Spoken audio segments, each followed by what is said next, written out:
Imperativeness of peace to national development brought to the fore at the International Peace Conference.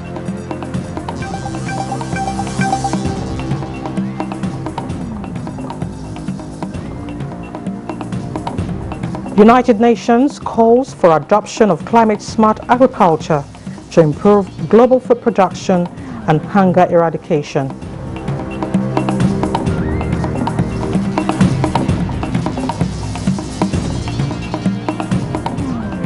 Nigerians call for speedy passage of new national mental health bill.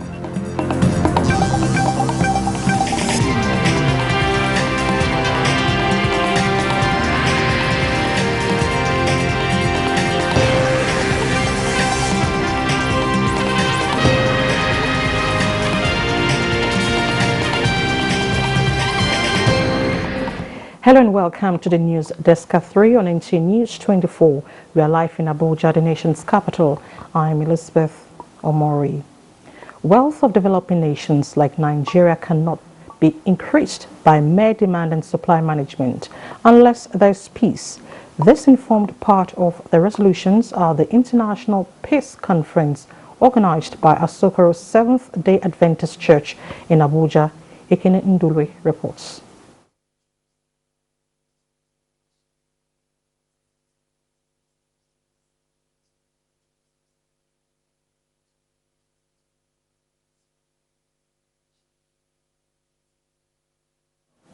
That report will come subsequently. The United Nations has called on all member nations to adopt climate-smart agriculture as the only way to improve global food production and hunger eradication. Nigeria has, however, been commended for her food production policy in spite of the socio-economic and security challenges. Musa Ali reports. The global statistics compiled by the United Nations Food and Agriculture Organization indicates that 1 in 10 people globally are undernourished and more than 3 billion can't afford a healthy diet. In 2021, it was reported that hunger affected 278 million people in Africa, 425 million in Asia, and 56.5 million in Latin America and the Caribbean. Today, 150 million more women than men are facing food insecurity. Conflicts, climate change, and rising prices are all contributing to growing food insecurity around the world. The Food and Agriculture Organization says government should reevaluate their support to agriculture to help improve sustainable production of more nutritious food. The 4 betters in this year's theme provide a pathway through which we can transform agri-food systems by implementing sustainable and holistic solutions that consider development in the long term, inclusive economic growth, and greater resilience. Nigeria significantly improved in meeting the populace's major food demands. The challenge, however, is that of high cost of the food items. Mohammed Mahmoud Abubakar, the Minister of Agriculture, talked about government plans in making food available and affordable to Nigerians. No country has ever really truly developed, no matter what, without first securing food. If you depend on anyone to give you food, you are in trouble as a country. World Food Day is held on 16th October annually as a reminder that food insecurity and malnourishment remain widespread and mitigation should be paramount. Musa Aliyu, NTA News. On the occasion of World Food Day, Nigerian farmers have challenged politicians to specify how they will develop agriculture if elected into power come 2023, as farmers recognize the positive impact of policy and programs of the present administration on food security. Musa Ali once again reports from Kefi, Nasarawa State. The 2022 Farmers' Day attracted low representation from states, local governments and development partners. The celebration often serves as a window to World Food Day that is marked on the 16th of October every year. In spite of the low turnout, the participants and the farmers had what is described as outstanding outing event. Our cashew value chain stands for us. We have been able to add value around it. bring it out in different forms. We are working with over 20,000 farmers, producers, processors, and marketers, because that is what the VCDP does. This VCDP is a program that intervenes in the value chain of rice and cassava. In spite of all the shocks due to insecurity, flooding, low purchasing power, the costs of inputs, especially fertilizers and all that, that in spite of all those, we are able to feed the 200 million mouths that are here now. The traditional rulers, who are the custodians of culture, challenged politicians on the need to always consider the plight of farmers in their manifestos. Now, politicians are out canvassing for positions in government. Let us corner these politicians. Let them tell us what their policy on agriculture is going to be. The Food and Agriculture Organization has pledged to continue to support Nigerian farmers, especially in the areas of climate-smart agriculture. Musa Aliyu, NTA News. And as earlier teased, the International Peace Conference organized by Asokoro Seventh-day Adventist Church on Wealth of Nigerians is ready. Let's watch it. Increasing unemployment, brain drain syndrome, rising inflation and crime rate. These are some of the issues that have been of major concern to Nigerians in recent times. Despite several economic reforms by government, higher economic growth still remains to be achieved. Asokoro Seventh-day Adventist Church is bothered about these issues and has brought together icons from various walks of life to discuss the way forward. One point that kept resonating at the conference is that peace is critical to development. In order to stem the tide of religious intolerance in Nigeria, for instance, a great deal of education would need to be done to dispel prejudice and stereotyping. We cannot afford to have large numbers of our teeming youths bristling, with frustration, feeling helpless or powerless. We need to reach out to them with this peace message so that they appreciate the importance of peace. Deliberate efforts must be made to ensure equality and justice in the country, says the panel of discussants. Justice is very important also to peace building. Where there is injustice, there will always be strife. And so every person has a role to play. We're not wanting to go back to the very old days, but let us look at the good things then and bring together so that we can work together with government to ensure justice. The conference agreed that achieving the peace that the country needs is the responsibility of all Nigerians. Ekene Ndulue, NTA News. Preparatory to the Global Climate Change Conference in Egypt, Minister of Environment Mohamed Abdullahi says Nigeria will build partnerships to help its emissions reduction targets, address adaptation, mitigation and financing for energy transition plans. Onenge Fineface tells us more. Global climate has been changing with devastating effects as a result of human activities. Extreme weather events are impacting the world in no small measure, and Nigeria is hard hit with floods in more than 30 states. In a few weeks, the world will gather in Sharm el-Sheikh, Egypt, to pursue actions to reduce greenhouse gas emissions, fueling climate change. Nigeria will participate with a low emissions vision, energy transition plan, emission trading scheme, climate change act, and a national action plan setting the pace for a carbon trading framework. The country's COP27 priorities will focus on exploring options for climate finance and building partnerships that will drive the country's emissions reduction ambitions, adaptation, and climate change mitigation. The focus will be a sustainable funding mechanism that drives nature-based solutions such as land restoration, reforestation. Nigeria will also be part of the Leaders Summit, hold bilateral meetings, and green investment forums at COP27 in Egypt.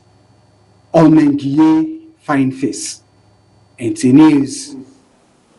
Away from environmental matters, operatives of the Anti-Vandal Squad of the Nigeria Security and Civil Defense Corps, Akwa Ibom State Command, have bashed an illegal field dump site where automotive gas oil and dual-purpose kerosene were stored in large quantities. Kelvin Samuel reports that 2 suspects were arrested with 100 drums of suspected illegally refined argos.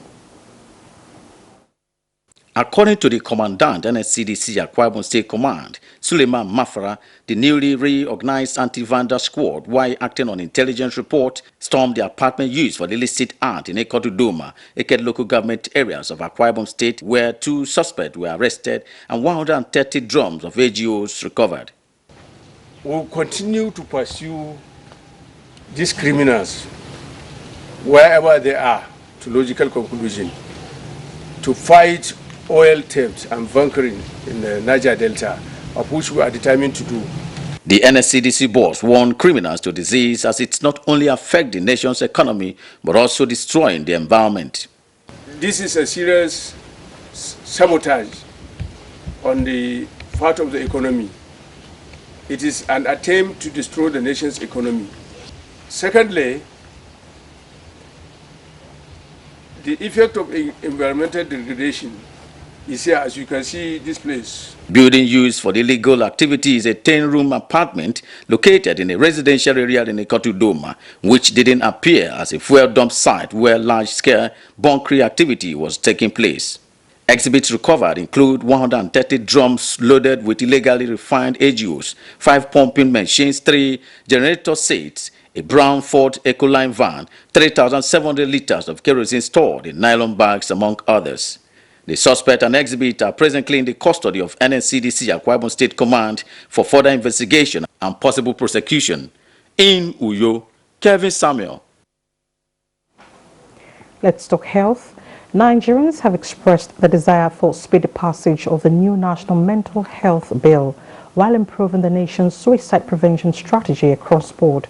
This was during an awareness campaign to sensitize Nigerians on the need for regular mental health checks. Thomas Ogbetere reports. A free medical check for residents of Abuja, physical exercise and health work around some parts of the FCT constituted the campaign. The essence is to create awareness on the need for the National Assembly to expedite action on the passage of the new National Health Bill. It was also an opportunity to draw the attention of Nigerians to the possibility of developing a mental health disorder, irrespective of age, sex, income, or ethnicity. Imagine us in 2022 having a legislation that has been passed in 1958, and so it will repeal that Lunacy Act, which is very archaic and discriminatory and does not bring to light like the current trends and realities in mental health care. The way we have conversations around health and different physical health diseases, the same way we want to have around their mental health. So it's not a one-time thing. Just like we take care of our relationships, our troubles in life, our finances, I would like to tell you that your mental health matters.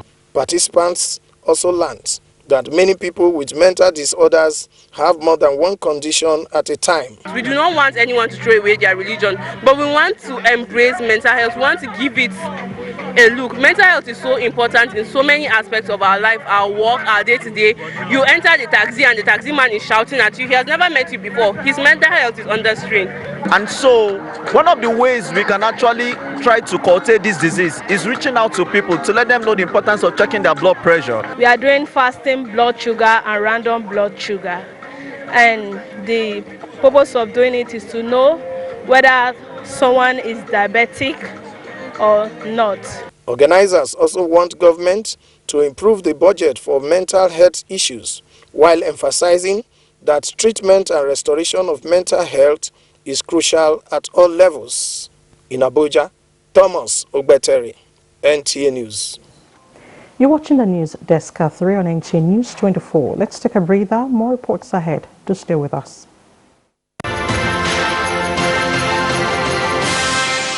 The Nigerian electoral system is seemingly simple, yet may be complicated for some. is for them to come and tell us what they have. Running an election is equivalent to what? A job application. I want him to identify the issues plaguing the common Nigerians. PDP should focus on PDP and APC should focus on APC. Let's show you what an election is all about as Nigerians pick the next president, governors and legislators. We interrogate their plans, question the rationale and review the prospects. Join us on the ballot.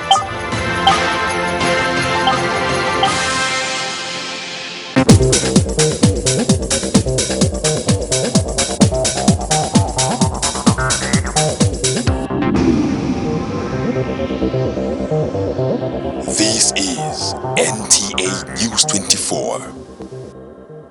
Thanks for staying with us.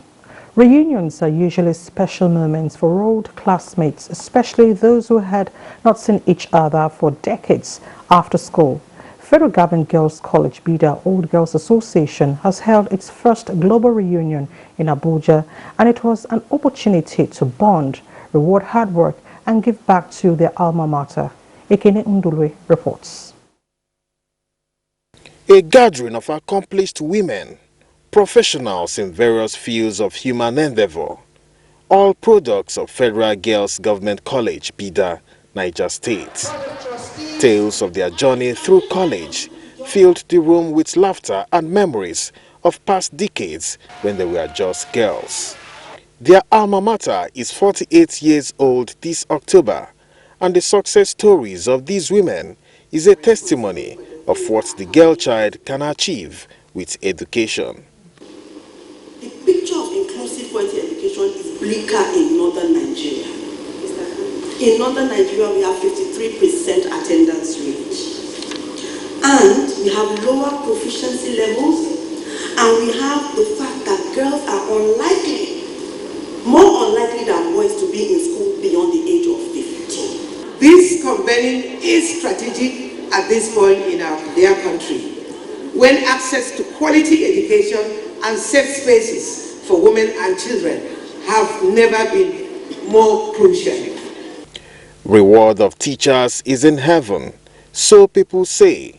But these old girls have decided to honor their school principals and teachers, as well as other individuals who have made impact on lives. A new executive committee has emerged for the association, with more plans to improve their alma mater. We will, by the grace of God, practically begin to take steps towards ensuring an all-inclusive agenda for the girl child when it comes to education in Nigeria, starting, of course, with our primary constituency, Federal Government Girls College, Bida. So we're trying to do a lot of things. We're trying to digitize. We're trying to ensure that we go back, we train the younger ones, mentor them in all areas of life. I've met women that I did not even meet in school, become sisters, aunties to me, and it's as if we were in school together. There are no lines. The joy and the excitement they expressed as they catch up with each other is palpable, a feeling they say they will not forget in a long time. Ekene Ndulwe, NTA News. Nigeria is in another political campaign season, and experts in healthcare financing are strengthening efforts to ensure that achieving universal health coverage in the country is a focal point of politicians' manifestos. To this end, the Nigeria Health Watch is engaging civil society organizations and the media on advocacy for universal health coverage and health security. Oluseyi Adeagbo has details. In spite of the health sector being a critical driver of the economy across the globe, strong political will has been among key requirements to achieving health security and universal health coverage. UHC constraints that have prevented Nigeria from attaining UHC are central to discussions at this meeting as players task CSOs and the media to engage political candidates on why Nigeria's health needs are integral among campaign promises. I think there's a tremendous opportunity for Nigerian political leaders to do like what's happened in other countries and to really introduce a universal health system. And I think all the political candidates are looking at this at the moment, and it would be a very smart thing for them to do. Submissions also place emphasis on the implementation of the National Health Insurance Authority (NHIA) Act already signed into law by President Muhammadu Buhari to accelerate the country's efforts to bring access to affordable and quality health care to all Nigerians. We are cautiously optimistic that at this time around we'll be able to put a universal recovery on the political class, so that after the election, when we are seeing the new dispensation, we are seeing governance arrangement, we have seen the political leaders that are more responsive to the health needs of Nigerians.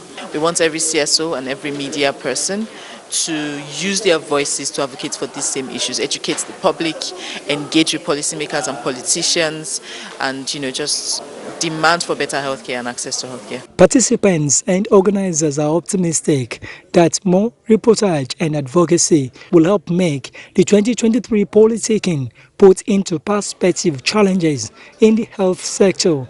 In Abuja, Olusheye Adiagbo, NTA News. Away from health financing, 55-year-old political scientist Biodun Abayomi Oyebanji has been sworn in as the 5th executive governor of Ekiti State. The oath of office and allegiance was administered by the state chief judge. The chief judge also sworn in the deputy governor Munishade Afuye. The governor, who was elected under the platform of the All Progressives Congress APC, highlighted a 6-point agenda to drive the new administration's development plan. Born in Ikogosi Ekiti, Ekiti West local government area of the state, Biodun Oyebanji, a former academic, farmer and public servant, until his election as governor, was the secretary to the government of Ekiti State. Meanwhile, the Northern Governors Forum has congratulated the outgoing governor of Ekiti State, who is also the former chairman of the Nigerian Governors Forum, Dr. Kayode Fayemi, for a successful tenure and a record of achievements.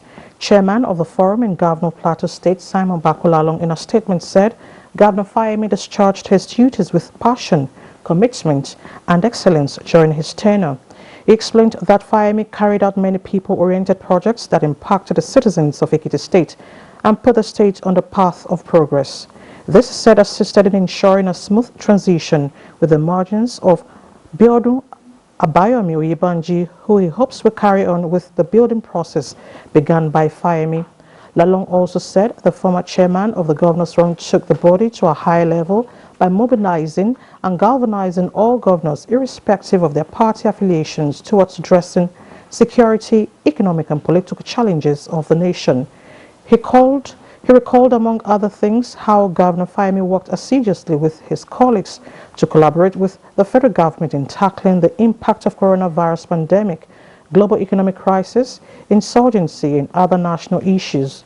The chairman also commended Governor Fayemi for also ensuring that state governors partner development agencies towards addressing health, education, empowerment, and energy challenges, among others, for the benefit of their citizens. While wishing him well in his future endeavors, Lalong assured him that the Northern Governors Forum will continue to leverage on his experience, wisdom and knowledge in working for the interest of its people and Nigerians at large. Meanwhile, the Northern Governors Forum has congratulated the new Ekiti State Governor, Biodun Abayomi Oyebanji, as he assumes office, urging him to continue in the footsteps of his predecessor by pursuing practical development and also building bridges across the nation. He assured him of the willingness of the forum to collaborate with him. And that ends the news desk at 3. Thank you so much for watching. Don't forget to always take action against rape and rapists. I'm Elizabeth Omori. Thank you so much for your time.